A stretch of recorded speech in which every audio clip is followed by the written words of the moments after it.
Most condo owners I talk to have already kind of made up their mind before we even sit down. Sell first, avoid the overlap, don't get stuck holding two properties. That's the default position. And honestly, I get it. But the thing is that when you actually run the numbers, you end up paying almost $30,000 to protect yourself from an $8,000 worst case. I didn't always see it that way either, but the math that I ran for this video specifically changed my mind. I put together a free guide. It's called the Toronto Condo Exit Strategy. It breaks down both sequences in full, all the real costs. The link is in the description. 10 years of helping families make this move, and I'll be straight with you, I thought I had this question figured out. The data told me that I didn't. So here's what I want to walk you through today. The actual numbers behind both decisions and why I think most agents, including me for a very long time, have been framing this backwards. Here's what you need to know. Let me start with something that I think most agents get wrong, not intentionally, but just kind of by default when they quote you selling timelines. The TREB Market Watch for April 2026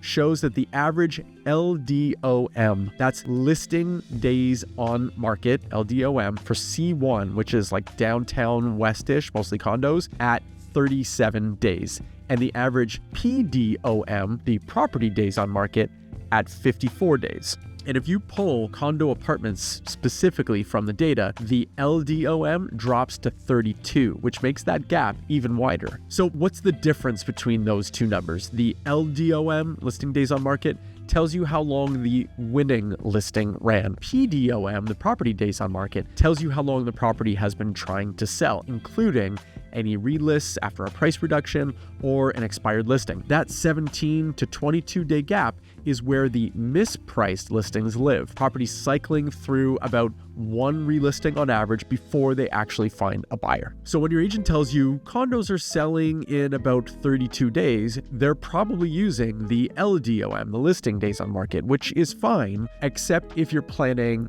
bridge financing or you're mapping out your move, you need to be planning for the PDOM, the property days on market. You need the number that you can't control. If you're the type of person who maps things out before committing, and I'm guessing that you're watching a 10-minute video about real estate math, this is the number that actually matters. The seller's landing in that PDOM average, for the most part, they overpriced on day one. Plan for 54 days. Hope for 32, build your bridge financing for the one that you can't predict. And that gap changes the math on what this decision actually costs you.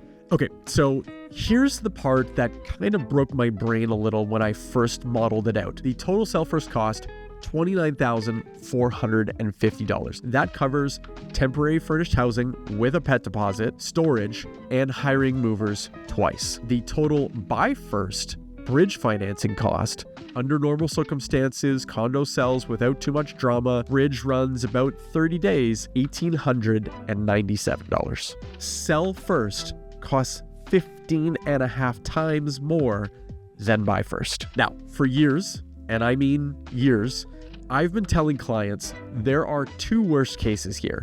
You move twice or you get caught holding two properties.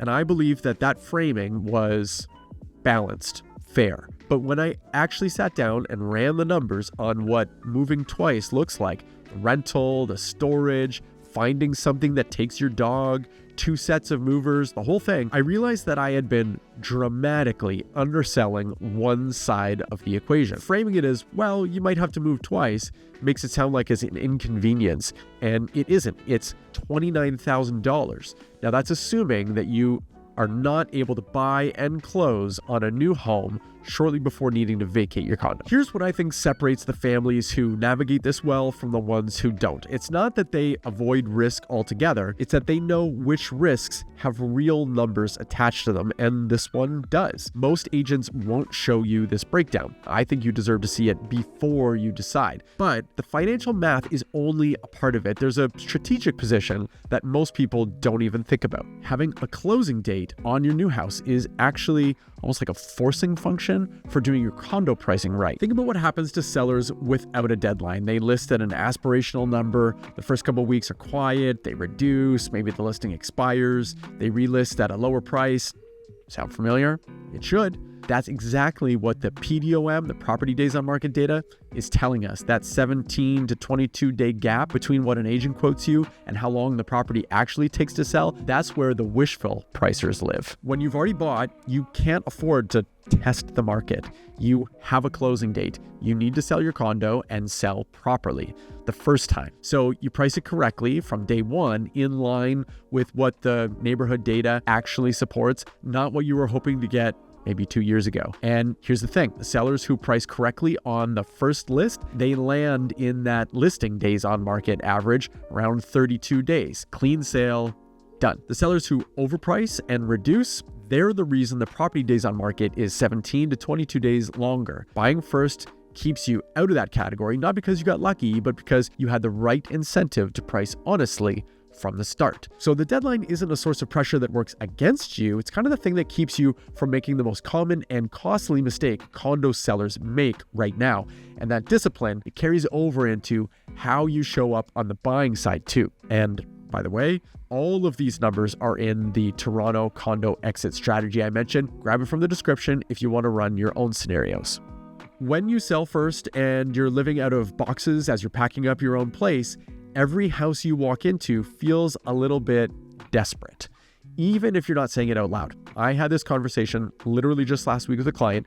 She has sold first and she's feeling the pressure of temporary housing and trying to make what is for her a 20-year decision from a kind of stressed out backdrop. And what hit me in that conversation is not necessarily for her, but for this video, you're not just buying a house or the next property. You're choosing the street that your kid is going to grow up on. You're choosing a school catchment.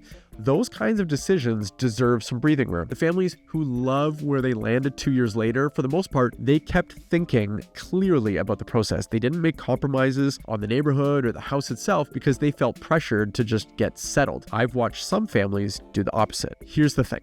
Your negotiating position isn't just about money. When you own your timeline, you can walk away from a house that doesn't feel right. When you're displaced and stressed, that house starts to feel like your only option, even when it isn't. So what's the actual worst case if you go and buy first? Let's put a real number on it. Everybody's afraid of the worst case buy first scenario. I hear it constantly and I perpetuated it myself as well. But nobody wants to actually put a number on what the worst case looks like. So here it is. Your first buyer's financing collapses during the conditional period. You relist, and it takes that full 54 days, the property days on market average, to find the replacement buyer. That's the stress test. Not just a slow sale. Your first buyer falls through entirely. Extra bridge financing payments, 2 mortgage overlap, the whole thing. Total extra cost, $8,286. For couples making $250,000 to $300,000 combined with $200,000 in down payment funds, is $8,286 over 54 days financially devastating? No, it's painful, it's not nothing, but it's not life-ending. And this is the scenario where everything goes wrong. Your first buyer walks away, you're back on the market, and it takes the full property days on market average to resell.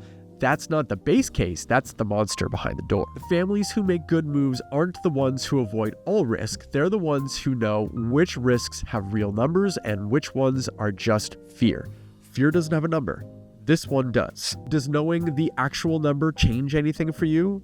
I think it should, because you're not protecting yourself from a disaster. You're protecting yourself from $8,000 and 2 months of carrying cost if everything goes sideways. And that changes everything about this decision. When you're choosing between a $29,450 guaranteed cost and an $8,286 worst case, a worst case that only happens if your first buyer's financing collapses and it takes the full property days on market average to resell, the math becomes fairly clear.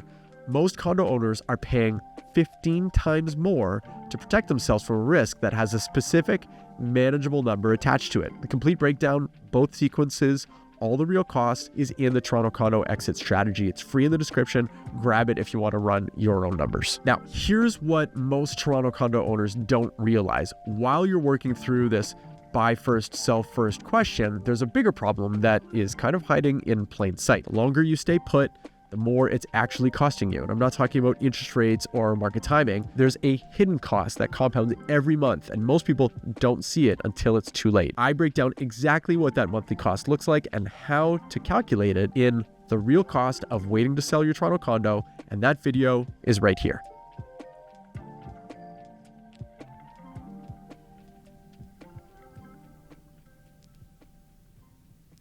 Wanted to see how long I could hold it.